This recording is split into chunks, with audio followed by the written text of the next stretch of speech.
اعوذ باللہ من الشیطان الرجیم بسم اللہ الرحمن الرحیم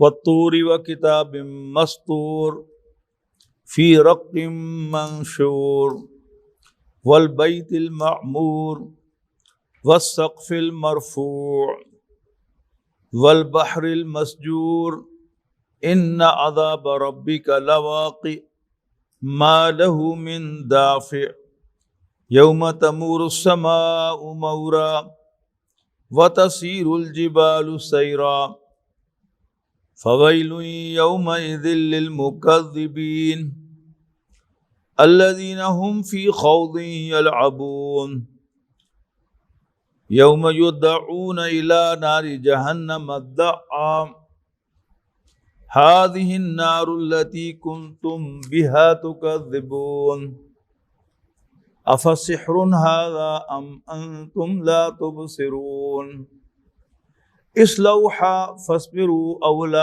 تصبروا سواء عليكم إنما تجزون ما كنتم تعملون إن المتقين في جنات ونعيم۔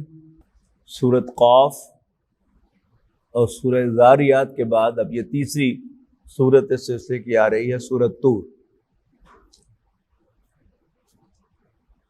یہ سورت کئی اعتبارات سے پچھلی سورتوں کے ساتھ مشابہ ہے، خاص طور پر پچھلی سورت جو ہے سورہ ذاریات، اس کے آغاز میں بھی کئی قسمیں کھائی گئی تھی، اس سورت کے آغاز میں بھی کئی قسمیں ہیں۔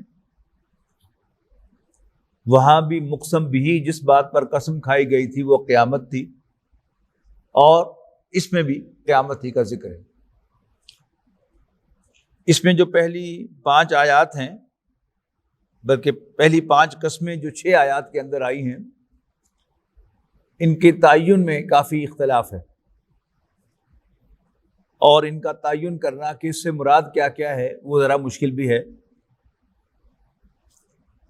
طور عام پہاڑ کو بھی کہتے ہیں، اور یہ طور سینین یعنی وہ پہاڑ جس پر حضرت موسیٰ علیہ السلام سے اللہ تعالیٰ ہم کلام ہوا، جس پر آپ کو تورات عطا کی گئی، اس کا نام بھی وہ طور سینین ہے۔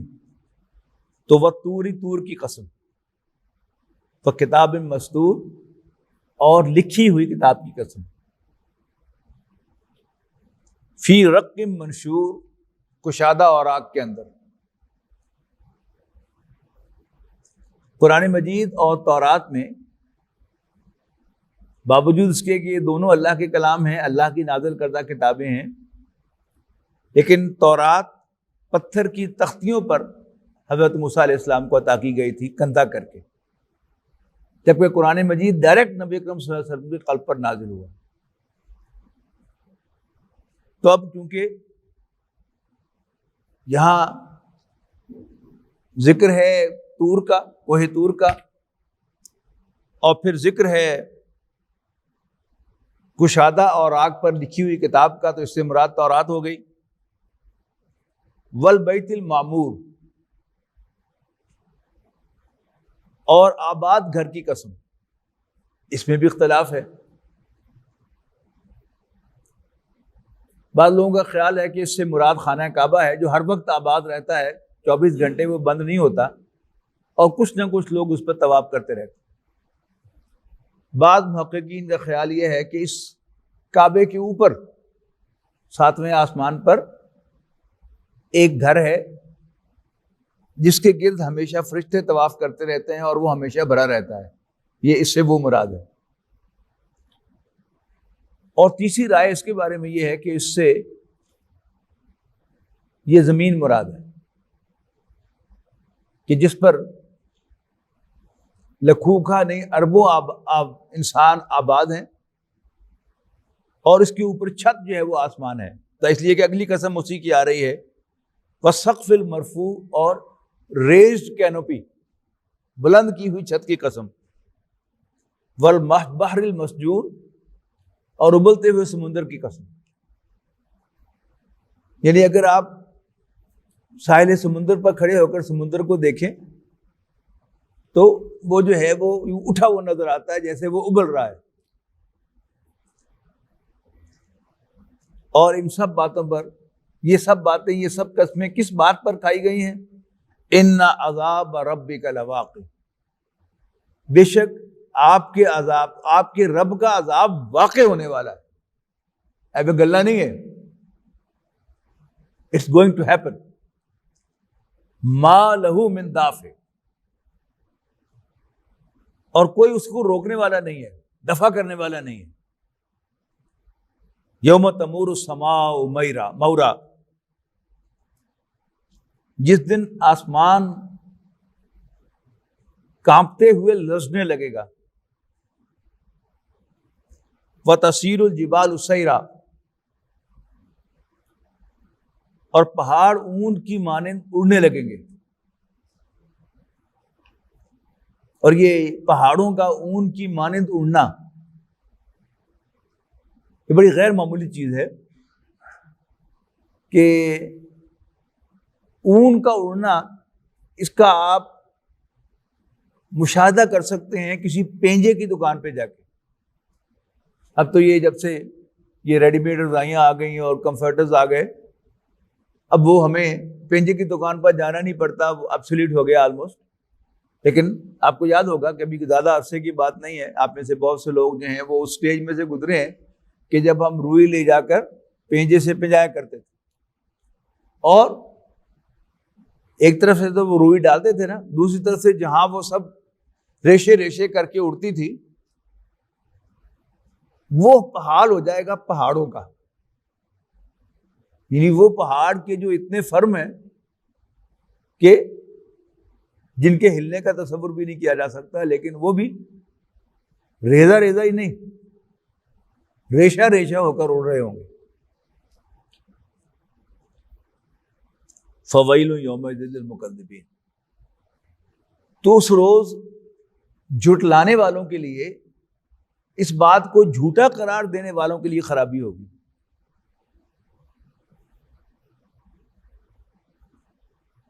الذین هم فی خوض یلعبون، وہ جو خوض یعنی باطل میں پڑے ہوئے ہیں، پڑے ہوئے کھیل رہے ہیں، یعنی they are taking it very light، اور اس کا مذاق اڑا رہے ہیں، اس پر کامنٹس پاس کر رہے ہیں۔ یوم یدعون الی نار جہنم، ابھی اسی آخرت کے دن کی بات جو ہے وہ بتائی جا رہی ہے، اس کی تفاصیل، کہ جس دن وہ جہنم میں دھکے دے دے کر دھکیلے جائیں گے، کہا جائے گا ھذہ النار التی کنتم بہا تکذبون، یہ وہی آگ ہے کہ جس کو تم جھوٹا قرار دیا کرتے ہو۔ افسحر ھذا، کیا یہ جادو ہے؟ اب یہ ون بائی ون یہاں پر کئی ایکسپریشنز آئیں گے قریش کے، کہ جو انہوں نے نبی اکرم صلی اللہ علیہ وسلم پر الزام لگائے، کبھی جادوگر کہا، کبھی کچھ کہا، کبھی کچھ کہا، کبھی کچھ کہا۔ پہلا کیا آ رہا ہے؟ افسحر ھذا، کیا یہ جادو ہے؟ یعنی جادوگر کیا کرتا ہے، وہ یہاں بیٹھے بیٹھے آپ کو کراچی کی، گھنٹہ گھر کی، لاہور کی، امریکہ کی کوئی عمارت دکھا دے گا، وہ دیکھو ورلڈ ٹریڈ سینٹر، وہ دیکھو گھنٹہ گھر، تو ہم یس، اسی طرح وہاں سامنے جہنم نظر آئے گی، تو کافروں سے پوچھا جائے گا افسحر ھذا، ہندا سے جادو ہے؟ ام انتم لا تبصرون، یا تمہیں نظر نہیں آ رہا؟ اصلوها اليوم، اصلوها، بس اس میں جا کے رہو، اس میں داخل ہو جاؤ، فاصبروا ولا تصبروا، پھر صبر کرو یا شور مچاؤ، سواء علیکم، تمہارے لیے برابر ہے، انما تجزون ما کنتم تعملون، یقیناً تمہیں تمہاری کرتوتوں ہی کا بدلہ دیا جائے گا یا دیا جا رہا ہے۔ ان المتقین فی جنات و نعیم، اچھا بالکل ایسی ہی آیت ہم نے پچھلی سورت میں پڑھی تھی، وہاں کیا تھا؟ ان المتقین فی جنات و عیون، یقیناً اللہ سے ڈرنے والے باغوں اور چشموں میں ہوں گے. یہاں کیا فرمایا؟ ان المتقین فی جنات وعیون. اللہ سے ڈرنے والے یقیناً باغوں اور نعمتوں میں ہوں گے. اور دوسرا ترجمہ نعیم کا کیا جاتا ہے کمفرٹس. باغوں اور کمفرٹس میں ہوں گے. فاکہین بما آتاہم ربہم. انجوائے کرتے ہوئے ان چیزوں کو جو ان کے رب نے ان کو عطا کی ہوں گی. وَوَقَاهُمْ رَبُّهُمْ عَذَابَ الْجَحِيمِ. اور ان کا رب ان کو جہنم کے عذاب سے بچا لے گا. اور ان سے کہا جائے گا کُلُوا وَاشْرَبُوا ہَنِیًّا. کھاؤ پیو کھلا، انچیکڈ، بلا روک ٹوک، بما کنتم تعملون، اپنی پرفارمنس کی وجہ سے. متقین علی سرر مصفوفۃ.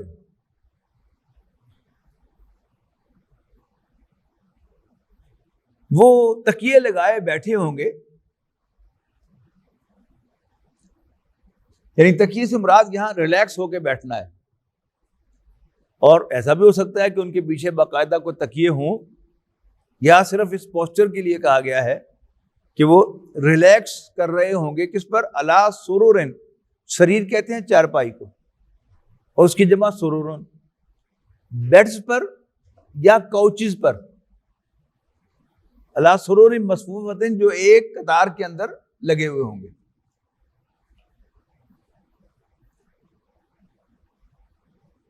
وَزَوَّجْنَاهُمْ بِحُورٍ عِین. اور ہم انہیں بیاہ دیں گے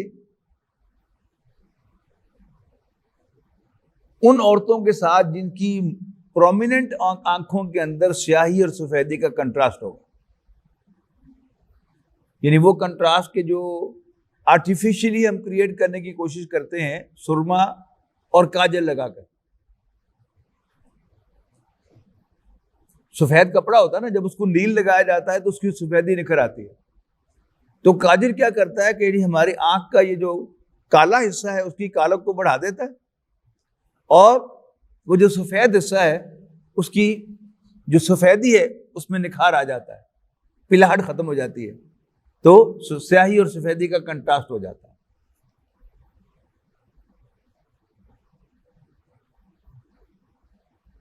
والذین آمنوا واتبعتہم ذریتہم بایمان. اور ایمان والے اور ان کی وہ اولاد جنہوں نے ایمان کے ساتھ ان کی پیروی کی ہوگی. ایمان شرط ہے.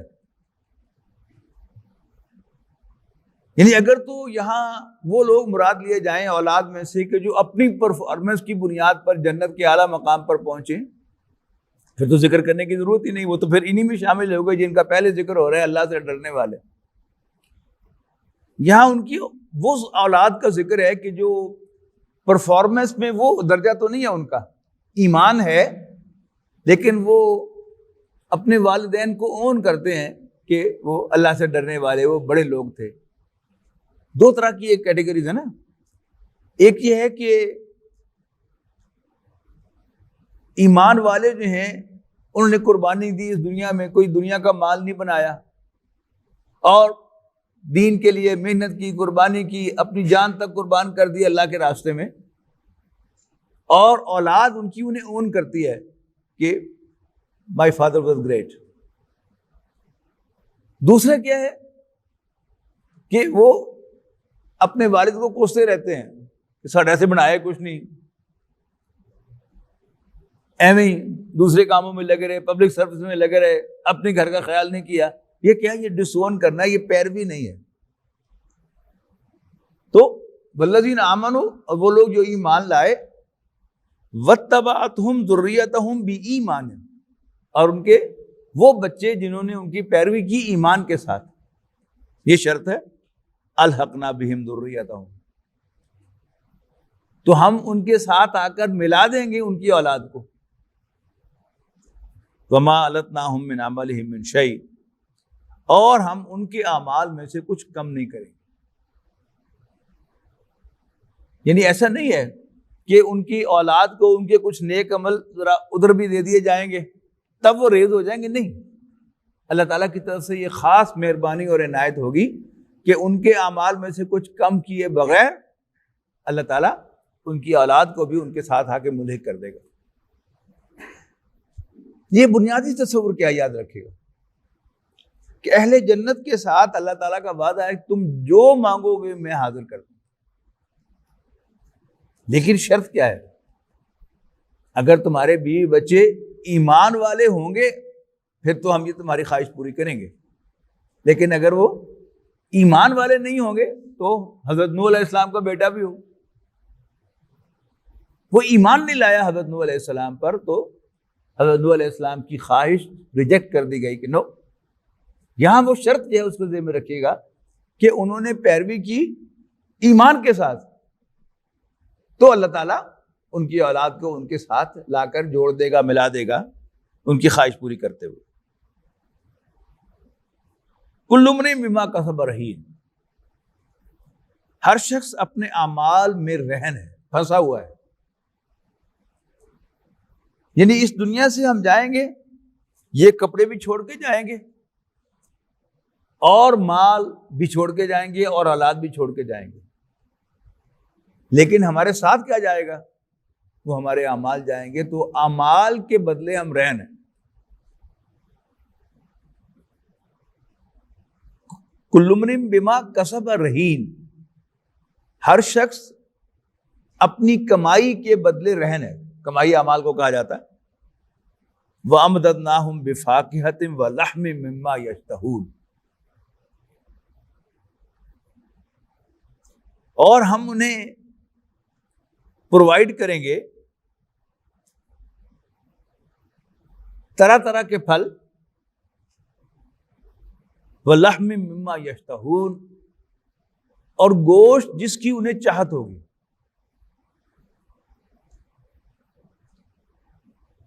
مختلف گوشت ہے نا، کوئی بیف پسند کرتا ہے، کوئی میٹ پسند کرتا ہے، کوئی چکن پسند کرتا ہے، کہ پھر ہر میں کوئی کڑھائی پسند کرتا ہے، کوئی باربیکیو پسند کرتا ہے، کوئی جو ہے وہ مرغابی کا گوشت پسند کرتا ہے، کوئی بٹیرے کا گوشت پسند کرتا ہے. یعنی گوشت ایز پر دیئر پرسویشن. وَلَحْمٍ، اور گوشت، مما یشتہون، ان کی چاہت کے مطابق، ان کی پرسویشن کے مطابق. یتنازعون فیہا کاسا، وہ ایک دوسرے سے شراب کے جام جھپٹیں گے. یہ کیا ہے؟ یہ ویسٹ کی ایک سیلیبریشن ہے کہ جب وہ بہت زیادہ خوش ہوتے ہیں تو پھر باقاعدہ شراب کے جام ایک دوسرے سے چھینتے ہیں اور پھر وہ شمپین لے کر اس کو ہلا کر پھر اس کے جو اڑاتے ہیں، اس کے بخارات بھی اور اس کے چھینٹے بھی ایک دوسرے کے اوپر. یاد ہوگا آپ کو کہ 1992 میں 1988 میں جب ورلڈ کپ ہوا تھا پاکستان اور انڈیا میں، تو ایک میچ تھا جو گجرانوالہ میں کھیلا گیا تھا انگلینڈ اور ویسٹ انڈیز کے درمیان، اور وہاں انگلینڈ کی ٹیم جیتی تھی. اور چونکہ وہ قیام کیا ہوا تھا انہوں نے اواری لاہور میں، تو شام کو اواری لاہور میں انہوں نے وہ ادھم مچایا تھا کہ اللہ کی پناہ. کیا یعنی بے حد خوش تھے کہ انہوں نے، اس وقت ویسٹ انڈیز کی ٹیم بڑی اسٹرانگ تھی، کہ ہم نے ویسٹ انڈیز سے یہ بڑا امپورٹنٹ میچ جیت لیا. اب جو مسلمان ہیں وہ شراب کو ہاتھ ہی نہیں لگاتے. اب وہ شراب کو چونکہ ہاتھ نہیں لگاتے، ان کے لیے وہ حرام ہے، تو لہٰذا وہ اس انجوائمنٹ سے بھی محروم ہے. جو ایمان والے ہیں، بڑے ہیں، وہ ٹیون ہو گئے ہیں دین کی تعلیمات کے ساتھ، ان کا معاملہ اور ہے پھر بھی. لیکن ویسٹ میں جو ہماری فیملیز رہتی ہیں، خاص طور پر ہمارے بچے وہاں پر رہتے ہیں، ویکینڈ کے بعد جب سب بچے جو ہیں وہ اگلے دن منڈے کو اسکول آتے ہیں، تو انہوں نے جہاں جہاں وہ ہالیڈیز گزاری ہوتی ہیں یا ویکینڈ گزارا ہوا ہوتا ہے تو اس میں یہ بھی تصویریں ہوتی ہیں جو وہ لے کے آتے ہیں، شیئر کرتے ہیں ایک دوسرے کے ساتھ. تو اس میں کوئی مسلمان بچوں کے اندر ہوتا ہوگا نا کہ بھئی ہم یہ انجوائے نہیں کر سکتے. اب اللہ تعالیٰ جب ایمان والوں کو جنت میں لے کے جائے گا اور ان کے بچوں کو بھی ساتھ لے کے جائے گا تو پھر ان کی حسرت اللہ تعالیٰ وہ بھی پوری کر دے گا، لیکن کس شراب کے ساتھ کہ یتنازعون فیہا کاسن، وہ اس میں شراب کے جام ایک دوسرے سے جھپٹیں گے، ایک دوسرے سے چھینیں گے. کون سی شراب؟ لا لغو فیہا ولا تاثیم، کہ جسے پی کر نہ تو وہ الٹی سیدھی لغو باتیں کریں گے ولا تاثیم، اور نہ کوئی گناہ کا کام کریں گے. وَيَطُوفُ عَلَيْهِمْ غِلْمَانٌ لَهُمْ، اور ان کے اندر گھومیں گے کون؟ غلمان لہم، لڑکے ان کے خادم، کانہم لؤلؤ مکنون، ایسے جیسے بکھرے ہوئے موتی ہوں. یہ کیا چیز ہے؟ اس کی مختلف ایکسپلینیشن ہیں، لیکن میں بڑی سادہ سی ایکسپلینیشن آپ کو دے رہا ہوں کہ آپ کے گھر والے آپ کے ساتھ ہوں اور آپ کسی ریسٹورینٹ میں ہوں یا کسی ریکریشن پلیس پر ہوں اور وہاں سرو کر رہے ہوں آپ کو جوان یا ایجڈ ویٹر اور ویٹریسز، تو آپ ذرا ہیزیٹیٹ ہوں گے اور ریزرو رہیں گے، پوری طرح انجوائے نہیں کریں گے. لیکن اگر ویٹرز جو ہیں وہاں پر وہ بچے ہوں گے جن کے بارے میں آپ یہ خیال رکھیں گے کہ شاید ان کو میاں بیوی کے تعلقات کا کچھ پتہ نہیں ہے، تو you will be more comfortable there. لہذا شاید اللہ تعالیٰ نے یہ بندوبست جو ہے وہ اس لیے کیا ہوا ہے، یعنی جو سیکولر لوگوں کی رائے ہے کہ یہ جو لڑکے ہوں گے شاید یہ عورتوں کی انجوائمنٹ کا سامان ہوگا، جیسے مردوں کے لیے تو حوریں ہیں تو عورتوں کے لیے ہے. اور اس سے پھر اب سوشل میڈیا پر وہ ایک طوفان کھڑا ہوا ہے کہ پھر عورتوں کو کیا ملے گا. وہ بنیادی بات جو میں نے پہلے آپ سے عرض کی کہ اللہ تعالیٰ کا وعدہ ہے کہ اہل جنت کو میں وہ سب کچھ دوں گا جس کی ان میں خواہش ہوگی اور جس کا وہ تقاضا کریں گے. یعنی یہ پہلا مسئلہ لڑکوں والا تو حل ہو گیا نا. اب کیا خواہش کریں گے؟ اگر بنیادی طور پر یہ سمجھ جائیں کہ مرد اور عورت دو مختلف وجود ہیں، ان کی پرسوٹس، ان کی خواہشات، ان کی نفسیات، ان کی فیلنگ، ان کی سوچ مختلف ہے، تو یہ سارا مسئلہ حل ہو جائے گا. وہ سوچ کا فرق جس کے جہاں میں آپ کو متوجہ کرنا چاہتا ہوں وہ کیا ہے کہ ایک عورت شادی شدہ ہو، بال بچے دار ہو اور اپنے گھر میں خوش ہو، خواہ وہ مسلمان ہو یا غیر مسلم ہو. شی ہارڈلی لکس اراؤنڈ. پھر کہہ رہا ہوں کہ ایک عورت شادی شدہ ہو، گھر بار والی ہو، بال بچے دار ہو اور وہ اپنے گھر میں خوش ہو، شی ہارڈلی لکس اراؤنڈ. جبکہ مرد نے خواہ 4 شادیاں کیا 10 شادیاں بھی کی ہوں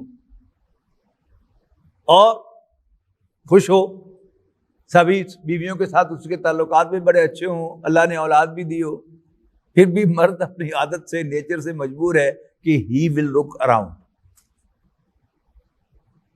اس کی خواہش ہوگی مزید کی. اب چونکہ اللہ تعالیٰ نے مرد کے اندر یہ خواہش رکھی ہے لہذا جنت کے اندر اس کی یہ خواہش بھی اللہ تعالیٰ پوری کرے گا. دنیا میں ریسٹرکشن ہے، بغیر شادی کے تم کسی عورت کی طرف دیکھ بھی نہیں سکتے اور شادیاں بھی 4 ہی کی اجازت ہے. لیکن خواہش چونکہ ہے مرد کے اندر، اگر وہ اللہ سے ڈرنے والا ہے، اس نے کوالیفائی کر لیا ہے، اللہ تعالیٰ نے اس کے گناہوں کو درگزر کرتے ہوئے اس کو جنت میں داخل کر دیا ہے، تو اس کی وہ خواہش بھی اللہ تعالیٰ پوری کرے گا، جیسے طرح طرح کے کھانوں کی اور طرح طرح کے مشروبات کی خواہش کو پورا کر رہا ہے. عورت کے اندر چونکہ یہ خواہش ہی نہیں ہے، لہذا کوئی ہمیں اس پر یعنی لمبے چوڑے کوئی ازمپشن کرنے کی ضرورت نہیں ہے کہ وہ ہوگا کہ نہیں ہوگا. یہاں ایک ضمنی سوال، کیونکہ یہ سوشل میڈیا پر یہ سوال پچھلے دنوں بہت زیادہ گردش کرتا رہا ہے. اللہ تعالیٰ کی جو کیپیبلٹی ہے کہ اللہ تعالیٰ ہر چیز پر قادر ہے، اس کو اپنے ساتھ رکھنا ہے اپنے ذہن میں. اب مختلف سینیریوز ہو سکتے ہیں. مثال کے طور پر ایک نیک عورت، وہ ایک شادی کرتی ہے، اس کا شوہر فوت ہو جاتا ہے، اور پھر وہ دوسری شادی کرتی ہے.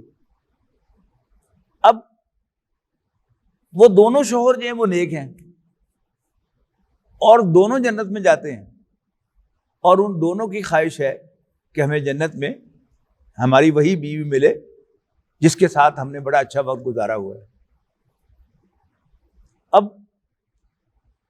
اللہ تعالیٰ کوئی ایسا تو نہیں ہے کہ اس کو آدھا آدھا کر کے وہ دے دے گا. اللہ تعالیٰ کو ریپلیکیٹ کرنے کی پوری صلاحیت حاصل ہے کہ اللہ تعالیٰ دو عورتیں بنا دے سیم، اور ایک کو بھی فیل ہو کہ اللہ نے میری خواہش پوری کر دی ہے، اور بی کو بھی محسوس ہو کہ میری خواہش پوری ہوگی. پھر اس میں تیسرا سینیریو جو ہے اس کو بھی ذہن میں رکھیے گا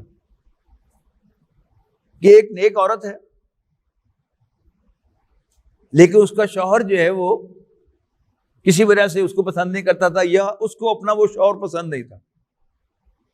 لیکن بہرحال ادروائز اللہ تعالیٰ کو اس نے راضی کر لیا، اور وہ بھی جنت میں چلا گیا اور یہ عورت بھی جنت میں چلی گئی. اب یہ عورت اس کو پسند نہیں کرتی، لیکن مرد چاہتا ہے کہ وہی بیوی مجھے ملے. تو اللہ تعالیٰ اس پر قادر ہے کہ اللہ تعالیٰ اس عورت کو تو بچا لے اس مرد سے، لیکن اس کو خوش کر دے، اس کا کوئی ریپلیکا دے کر، اور وہ بھی راضی، اور اس کو جہاں یہ چاہے گی وہ اس کی کمپنی جو ہے وہ عطا کر دے. اللہ تعالیٰ کے پاس سارا اختیار ہے. کوئی اور اگر جنت میں بھی اکیلے رہنا چاہتی ہے تو اللہ تعالیٰ اسے اکیلا رکھ لے گا. تو اللہ تعالیٰ کے لیے کچھ بھی مشکل نہیں ہے. یہ میرے اور آپ کے فکر کرنے کی بات نہیں ہے، یہ ہمارا کنسرن نہیں ہے. اللہ جانے، اس کا کام جانے، لیکن ہمیں شور اس بات پر ہونا چاہیے کہ اللہ تعالیٰ ہر چیز پر قادر ہے. اور اللہ تعالیٰ کا وعدہ کیا ہے کہ میں اہل جنت کو جو بھی کچھ وہ مانگیں گے وہ حاضر کر دوں گا. صرف جو ایمان کا بیریئر ہے وہ کراس نہیں ہو سکے گا، باقی سب کچھ ہو جائے گا.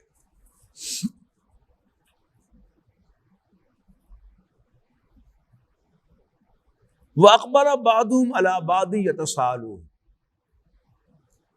اور اہل جنت ایک دوسرے کی طرف رخ کر کے بیٹھے ہوں گے، ایک دوسرے سے حال احوال پوچھتے ہوئے. یتساءلون، سوال جواب کرنا، گفتگو کرنا، چیٹنگ کرنا. قالوا انا كنا قبل في اهلنا مشفقين، اور وہ ایک دوسرے سے نوٹس ایکسچینج کرتے ہوئے کہیں گے کہ اس سے پہلے بھی ہم اپنے گھر والوں کے ساتھ ڈرتے رہتے تھے. یہ آگے جا کر 30ویں پارے میں یہ مضمون آیا ہے بڑا عجیب، کہ جو کامیاب ہونے والے، جنت میں جانے والے ہوں گے، ان کو جب اعمال نامہ ملے گا دائیں ہاتھ میں تو وہ خوش و خرم گھر آئیں گے، اپنے گھر والوں کے پاس جائیں گے، لو جی میں پاس ہو گیا جی، میں پاس ہو گیا جی، میں پاس ہو گیا جی. لیکن اس کے مقابلے میں جو اہل جہنم ہے، جن کو اعمال نامہ بائیں ہاتھ میں یا پیچھے سے پکڑایا جائے گا، ان کے بارے میں کہا کہ یقیناً وہ دنیاوی زندگی میں بڑے خوش خرم تھے. یعنی اگر انسان دنیاوی زندگی میں خوش گزارتا ہے اور بے پرواہ زندگی گزارتا ہے کہ انجوائمنٹ وداؤٹ دی کنسیڈریشن کہ اللہ تعالیٰ ہمارے اس انجوائمنٹ سے راضی ہے کہ نہیں ہے، وہ کیا ہے، ان کو وہاں آگے جا کے پریشانی ہونی پڑے گی. اور وہاں جو کامیاب ہیں اور اپنا اعمال نامہ دے کر خوش اپنے گھر والوں کے پاس آئیں گے، وہ ہوں گے کہ جو جن کا یہاں پر ذکر ہے کہ وہ ایک دوسرے کو بتائیں گے کہ تو ہم تو دنیاوی زندگی میں بھی اپنے رب سے ڈرتے رہتے ہیں. تو اس زندگی میں جو اصل طریقہ کار ہے رہنے کا وہ کیا ہے، اللہ سے ڈرتے ہوئے رہنا، کہ کہیں میں اپنے رب کو ناراض نہ کر بیٹھوں. اور زندگی کو کوئی پتہ نہیں ہے. ابھی جمعے کی عشاء کی نماز کے بعد ہمارے ایک دوست ڈاکٹر ہیں، بڑے اچھے دوست ہیں، 35-36 سال کی دوستی ہے ان کے ساتھ. عشاء کی نماز پڑھ کے گھر گئے ہیں، کھانا کھایا ہے اور پھر وضو کر کے، تو عادت تھی ان کی کہ سورۃ الملک پڑھ کے سوتے تھے.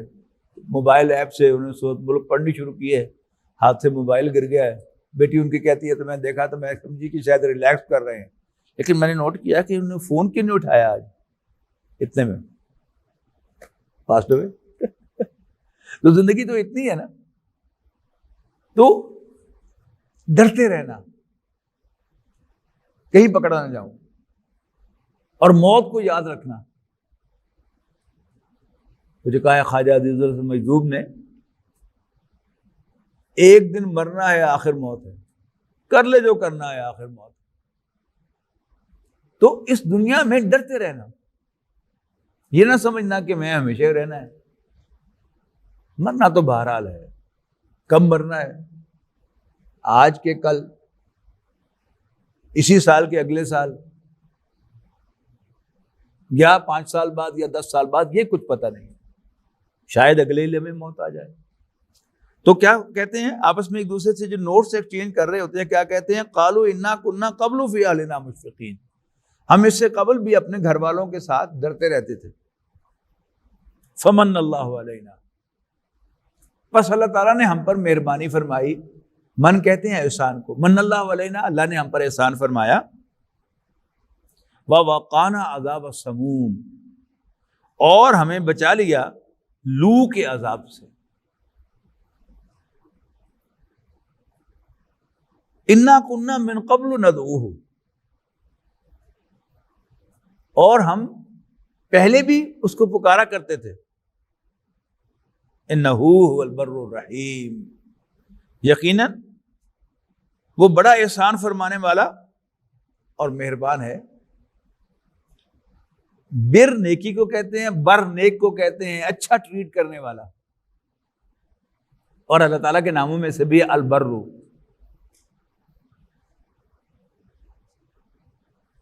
انا کنا من قبل ندعوہ، یقیناً ہم اس سے قبل بھی اسی کو پکارا کرتے تھے. فمن اللہ علینا، انہ هو البر الرحیم، یقیناً وہ بڑا نیک سلوک کرنے والا، مہربانی کرنے والا، احسان کرنے والا اور مہربان ہے. بارک اللہ لی ولکم فی القرآن العظیم ونفعنی وإیاکم بالآیات وذکر الحکیم.